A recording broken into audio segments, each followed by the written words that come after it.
Welcome to the Dice Tower, a series of video reviews about board and card games.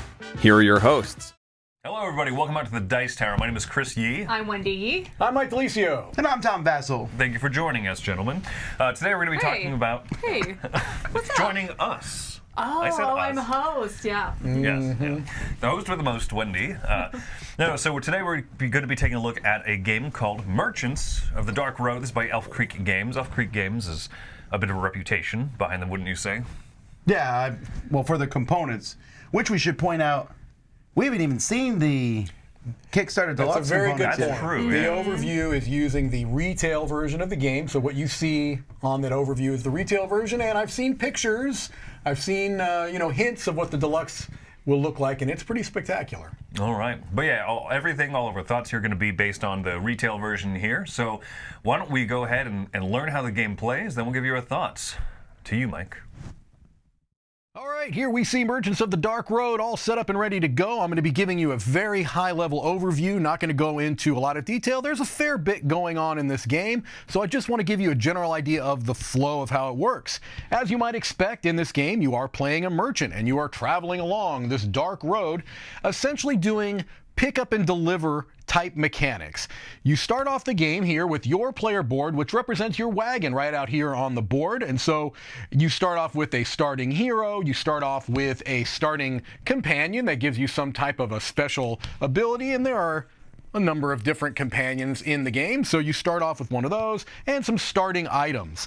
Normally, your starting items and such would be kept behind a player screen here, but for the purposes of our game, of our overview here, I'm just going to have everything open. But it's nice to know on the back of your player screen, it gives you some general ideas on how things work on your turn and some scoring information as well. All right, so on your turn, what you're going to be doing is essentially doing a three-step process. You're going to be doing something called planning, then moving, and then acting. When you plan, what you're going to be doing is bumping one of these three dice that in the beginning of the game start at values 1, 2, and 3, and you're going to be moving it into your action pool, all right? Depending upon which die you move, you're going to be taking some type of an associated action, all right? So if you were to bump up this leftmost die, what you're going to be doing is gaining some type of a good, and that's going to be determined based upon what is over here. So in this case, I would get myself a weapon and I would place it into my wagon storage here. If I were to bump up this second die, then I would either gain a lantern. I already started the game with one because my starting hero gave me one, or I could move this illuminated die into my action pool. If instead I were to bump up this third one, I would either gain 2 coins or revolve this wheel here by 1 clockwise. All right, so you're going to take one of those actions, and then what you're going to do is you're going to move. All right, you're going to choose one of the dice in your action pool. In this case, let's just say, for example, I had done that second one and I got the illuminated die there. Now I could either choose to move 1 or 3 because those are the values that are showing on the dice there. Let's say I'm playing as the red player. You have a number of spots around the board here, okay? You have 1, 2, 3, 4, and you start on 1 spot. So let's say that I chose to move 1 space. I would move clockwise 1 space. You also start the game with a horseshoe, which at any time you could spend a horseshoe to move an additional space either clockwise or counterclockwise. So that is the step 2, which is moving. And then step 3 is act. And in this instance, what you're going to do is you're going to choose one of the 2 adjacent locations and do the associated action that goes along with it, all right?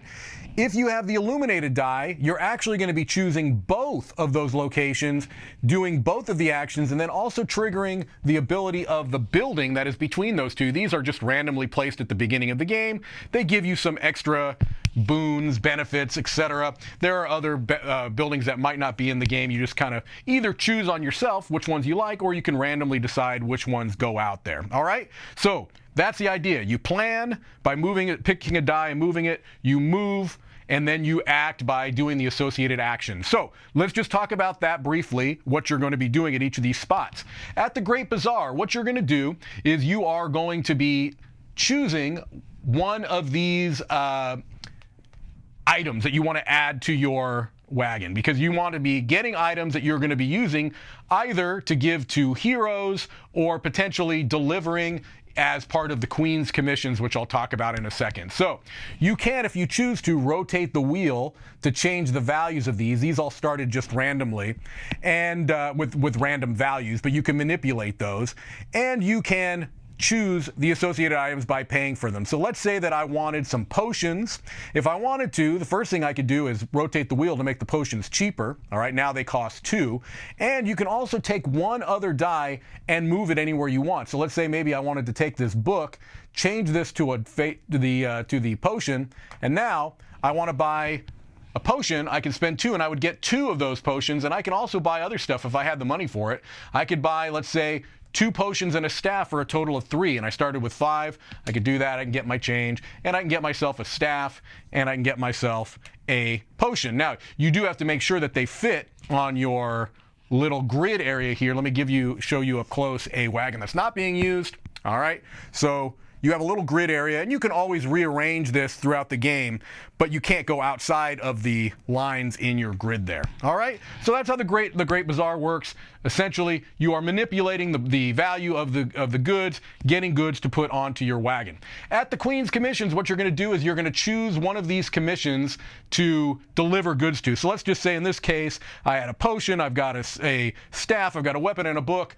Maybe I would take this Farglen commission because it's looking for a book, a potion, and a staff, and I have all of those.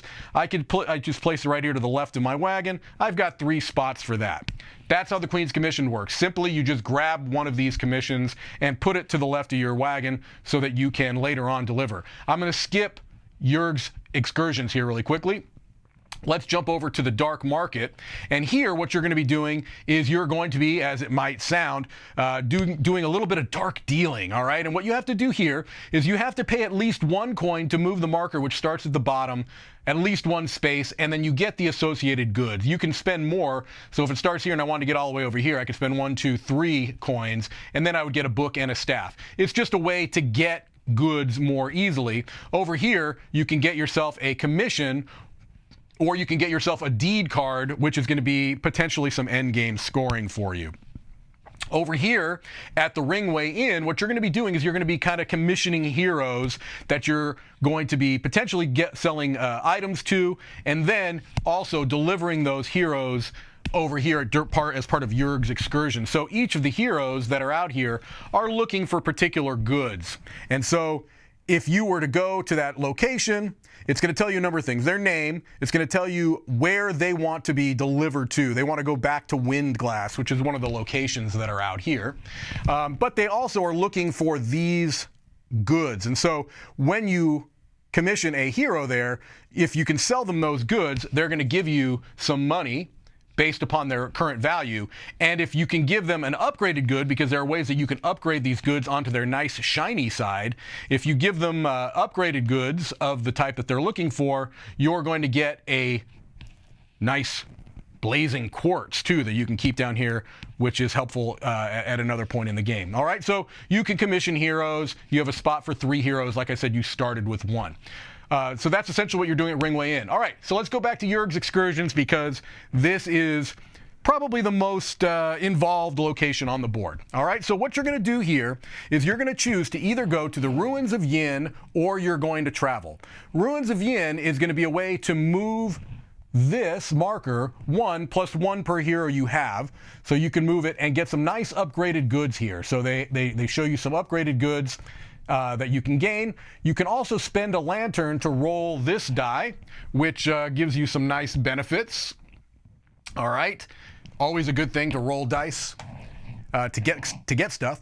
But the more complicated kind of part is the travel. All right, and so when you're traveling, you've got a kind of a whole structure, guide to traveling Lumi. Okay, so there's a whole checklist of what you're going to do, but essentially one thing you're going to do is you're going to choose a companion. There are 3 that are on display at any given time. If you choose the one on the right, you're going to get an extra travel die. And then you're going to declare a destination that you're going to. All right, it says that right there. You declare a town and route. Either you're going to take the dark route or you're going to take a shortcut. And you have to declare this first, the reason being that you're going to be asking people if they want to come along with you. All right, so that's the third thing. Ask in a clockwise manner if people want to come along, yes or no. And you're going to take 1 travel die for each player traveling. All right, and you get an extra travel die if you choose that rightmost companion. So let's say that you chose to go and people either did or didn't want to come with you. This would be the dark road, all right? This is going to give you a little bit of flavor text here, and it's also going to give you some associated penalties or boons that you're going to be rolling the travel dice to determine. So let's say, for example, you chose this rightmost companion, 1 other person went with you, so you'd have 2 dice normally and you'd have an extra one. You'd roll those dice, 1, 1, 6. Well, that's not great. In this case, since you took the dark road, the person who initiated the travel would get the first choice, and they would probably choose that 6 because that's going to give them a nice bonus. The people afterwards are going to have to choose a 1, which is going to be either giving up 2 coins or one of their goods. Not great. Now, they also could spend a lantern to re-roll the dice, but that's essentially what you're doing here is you are kind of going for some penalties or rewards depending upon how the dice come out. You could also choose to take the dark road. Now to do this, you have to spend 3 lanterns as denoted in the top right of the card. But it's going to have a similar look. The difference being here, if you look in the upper left, is that whoever initiates this travel is going to get 2 bonuses instead of just the 1 that you got on the regular dark road there, okay? And also the order of who chooses the dice is going to change. If you took the dark road, the person who initiated the travel is going to go first, and then it's going to wrap around. If it's the lantern way, then it's the other way around. Other people are going to go first, and the person who initiated it is going to go last. Those bonuses are right down here. You're going to gain some basically powerful wagon upgrades that you can use to either give you some victory points or to improve those kind of bonuses that you get for choosing dice. And also when you travel, what you're doing is you are delivering the heroes to their homelands and getting associated bonuses, and you are also delivering these Queen's Commissions and getting bonuses for that. So that's the essential pick up and deliver. Throughout the game, you're going to be taking these different actions. As we mentioned, you're going to be gaining prestige, which is measured on this track around the outside of the board, and you're also going to be gaining money. At the end of the game, what you're going to do is you are going to find out, after totaling up all of your money and your prestige, whichever is the lowest of those 2 values is going to be your base score, and then any extra victory points that are denoted by the VP are going to be added to that base score to determine the winner. Whoever has the highest after you have taken the base plus the VP is going to be the winner of Merchants of the Dark Road. Let's head back over and see what we think about it.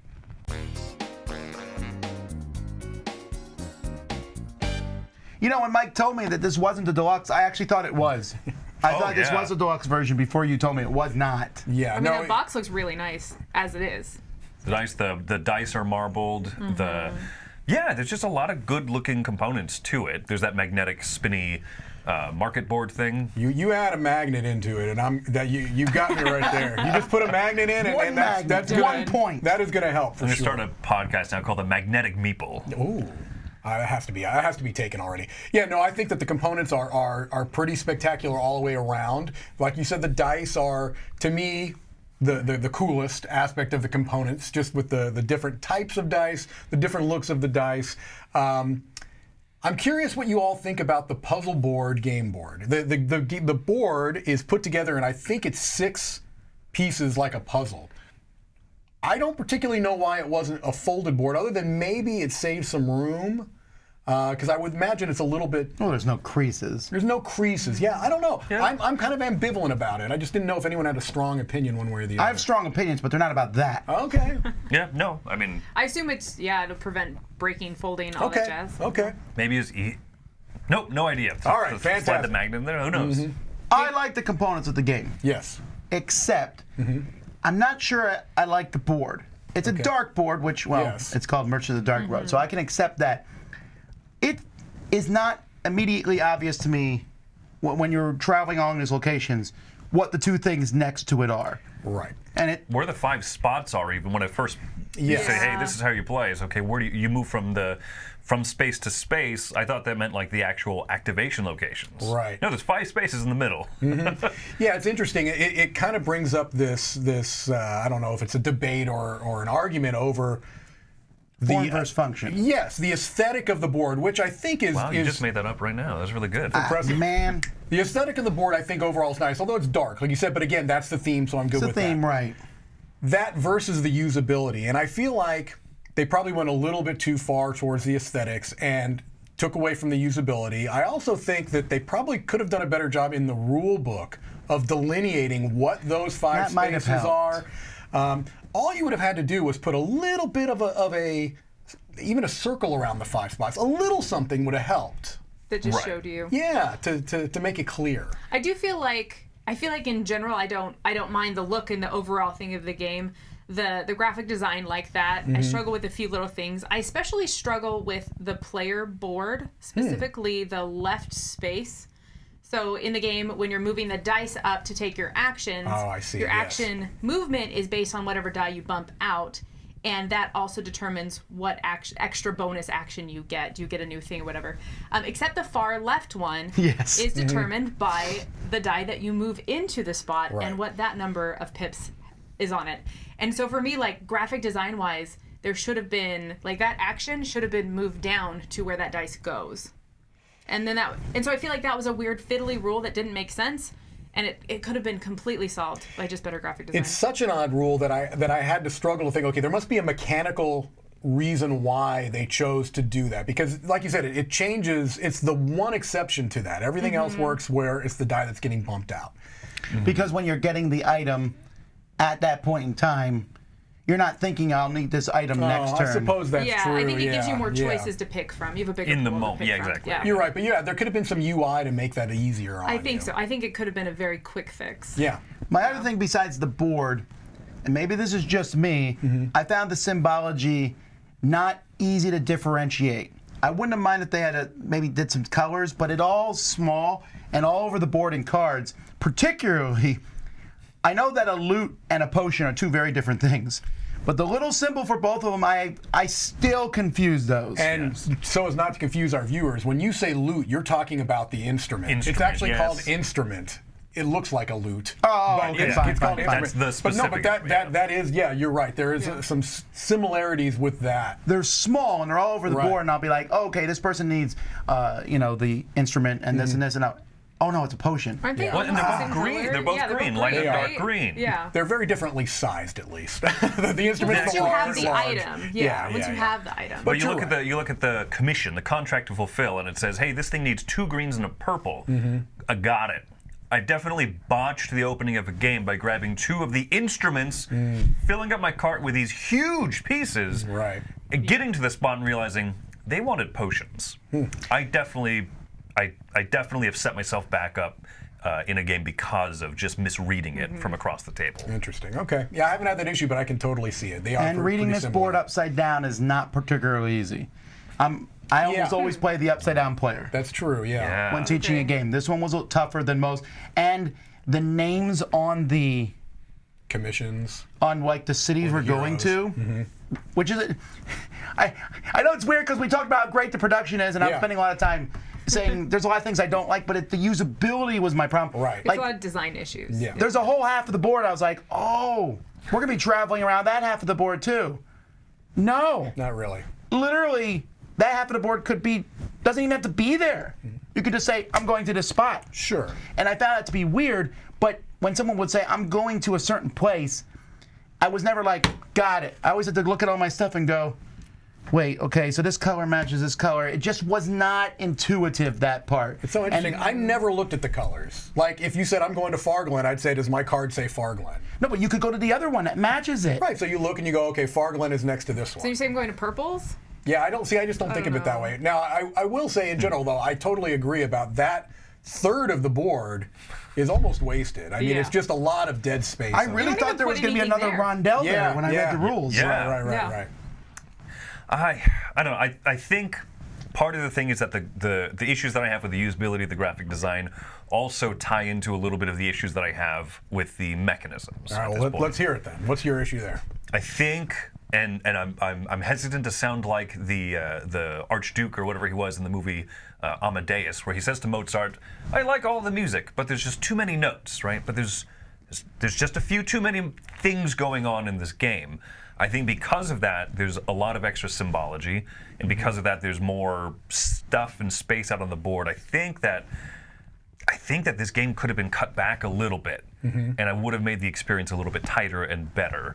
And then it might have also solved some of the UI stuff. We're talking about the 3 actions that you take, and then there's an exception to this rule, an exception to the symbol, and then, but also if you activate this thing, then you can kind of get a bonus to the extra die roll that you get from this thing. It's just layered mechanisms on each other at points. I understand what you're saying to the extent that this is essentially a pick up and deliver game. Yes. What you're doing is really that. You know, you're gathering goods to put in your wagon, you're getting heroes to deliver them to those locations. But it's a very incremental game. There are more steps than you probably feel is necessary to be able to do that. So I agree with that to an extent. Overall, though, it's a satisfying thing to me, and I will just put it out there. For me, as a personal gaming choice, I love pick up and deliver. It's one of my favorite mechanisms. So I think I'm a little bit more predisposed to like this. If you don't like pick up and deliver, there's not a whole lot else here, really. If you don't like pick up and Economic. deliver, There is some economics, yeah. but even the manipulation of the market, if you want to call it that, it's pretty limited. I mean, you're going to turn it a space usually at the most. You can change the values a little bit. You can move one of those dice so that you can get one of those extra goods for free. Sure, there's a little bit of that, but it really is all about pick and deliver. To me, the biggest kind of hook to the game is the managing your prestige points and your money. So I like that a lot. I like That that, to me yeah. is the hook of the game, because otherwise it's really a pretty standard pick up and deliver game with some things on the way to kind of make it look like there's more than that. But I really do love that kind of tension between, you can't just go heavy with money, you can't go heavy into prestige, you've got to keep it pretty manageable so you can get it to a good final score. I do really like the action selection too. I haven't seen that in another game. Okay. I do find that to be very interesting. The idea of bumping out dice to get certain movement, but also to get those additional actions. Sure. I always like bonuses for doing things, and so I find those bonuses very enjoyable. But I think for me, and maybe this is what you mean by there's so much going on, is I feel like the dice add a lot of randomness that I do have choices over, which I appreciate, but there's not a lot of forward thinking that I can do with my dice because I only have so many. So mixing that with there's so much on the board I don't control. I think for me that's a little bit of a negative because I do really enjoy the game and enjoy the rondelle and those decisions. But why can't the market just be stable? Like that on top of what if the contracts that I need aren't out? What if the people that I'm trying to sell to aren't out? Or the market's wrong for when I'm trying to sell to a person because you two bumped it before my turn. Like just all those kind of things feel like I have no control. And so for a game that is so tight, to feel like I can't control so much of it, not that I need to control everything, Sure. but I either want the fun, interesting dice that I can't control or the game that I can't control. But when you combine both for me, then I feel like what am I really making decisions on? Well, actually, to that end, I think the game works a little better with fewer players for Because the less has control. changed. Right. I mentioned some graphical issues I had. My concern with the game is I think a lot of it is unintuitive. So remember at the beginning, Chris, you mentioned how you put those 2 giant loots in your thing. In almost every game I've ever played that has things that fill your wagon, like in Skyrim, I get stuff and put it in my backpack. If it's heavy and fills up a lot of your backpack, it's valuable usually. Yes. So here I'm like, oh, bigger things equal more value. No, they don't. The values are changing all the time. Then why are the sizes there? Like, why is that even in the game? Yeah. Yeah, the potion is a small 1x2 square, and the instruments are like 4 But by It's It's 2. forcing me to stable play this market. polyomino game but I don't know why. It doesn't add anything to my fun. It just adds a little bit of frustration. And then when you go on a trip, go on the lit road or the dark road. Well, the dark road must be terribly dangerous, and the lit road must be full of light. No, they're I looked at the opposite. cards. I actually spread them out Sure, and did yeah, them. no. They were the same. The only difference is who picks first. But that doesn't make sense really? thematically for me. Thematically, I agree with you, but I had the same concern after the first game. But the more I've played it, the more I've settled into. I kind of do like that kind of push pull because you're paying 3 lanterns and you can only ever have 4 max, so it's not cheap. You have to pay 3 lanterns to go on that kind of shortcut road, right? And you go after everybody else when you're choosing and you're drafting the dice, so you're thinking that's terrible. But you get 2 of those bonuses, and those are huge. I agree. They are Yeah. huge. I agree on that. I had the same thought as you did. At first, I was like, oh, I will never pay the 3 lanterns. Then I played the game again. I was like, oh, I see it. I'm just saying, thematically, I agree. It feels backwards. that's It does. backwards. And Yeah. my concern is, and I've taught this game twice now, or once maybe, I don't remember, but it doesn't matter. When I teach this game, I use theme to help teach games. Yeah, I agree. Yeah, I and agree. here I have to be like, okay, what this means is this. The size doesn't really relate to this. Oh, when you buy one item, you get both of them for free because BOGO. Ye old BOGO. Yeah. There's no real. I felt this Merchant of Dark Road looks like an awesome, cool theme. Right. You have got to throw the theme out the window. It really doesn't make a lot of sense, even to the little helpers. I have a bee. I put a token on him, and I get to take a person from the market. person from the market. Why does that even mean? I think that's probably Very the biggest mechanical. disappointment is that this is such a cool aesthetic and setting and theme, and it's not there. It's really not. My argument is not that it's not there, but it actively works against it a little bit Well, for that me. too, yeah. I don't care. I always complain about generic themes. So this is not a generic theme. So I like that. Right. It's just that, again, some stuff's different sizes, but the values change. Then why are the sizes there in the dark road and light road? And even going to the dungeon, I'll find an artifact. No, you'll find something. I think you hit a really good point here. I would rather a generic theme that is intuitive and helps teach and understand the game than a really cool one that almost detracts from it. Now, that's not me saying the game's bad. Sure. I'm just saying that's a problem I had with it. I've come around. I don't hate playing this game. I know that's fake praise. Right. I don't hate playing the game. The game is fine. But those things irk me enough that I probably would not choose to play it. Got it. Now, lest this sound like a bash in the game, Mike, say some things about it you'd like. Well, I think I have actually mentioned. I mean, I do like the central pick up and deliver mechanic. I think that it's done well in this game. I do like you said, Wendy, the manipulation of the dice, being able to kind of have that as another decision point. I can't argue with basically almost any of the negatives that you've mentioned. I do agree. I think that sometimes the theme does work against it. I think there are some UI issues with the graphic design. If you had asked me my rating after the first time I played this game, I would have said a 6. This is a game that has improved for me with every time that I've played it. Now that should actually, if anything, reinforce what you're saying, because after the first game, it was not intuitive.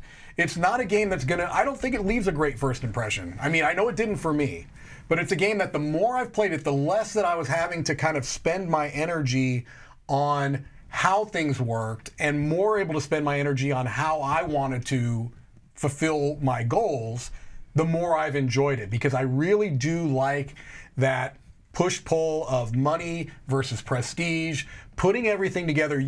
This is a game that once you get past some of the stuff that can be in your way, the non-intuitive actions and things along those lines, you can really set up some great turns. You can really get to a point where when you go on one of those journeys, you're taking a hero where they need to go and getting some nice bonuses. You're taking a Queen's Commission and you're getting upgraded goods on all 3 of them. Boom, that feels great. You're getting 2 bonuses. That feels great. You can have big turns. And I like that. And I like feeling that I've kind of mastered the little puzzle that is there. And so that's why the game has gone up for me. I don't know. Are we giving our final scores Well, you might as well Go now. for it. So yeah, I felt like that's kind of where that was leading. So as I said, after the first time I played it, I would have given it a 6. At this point, I'm giving it an 8.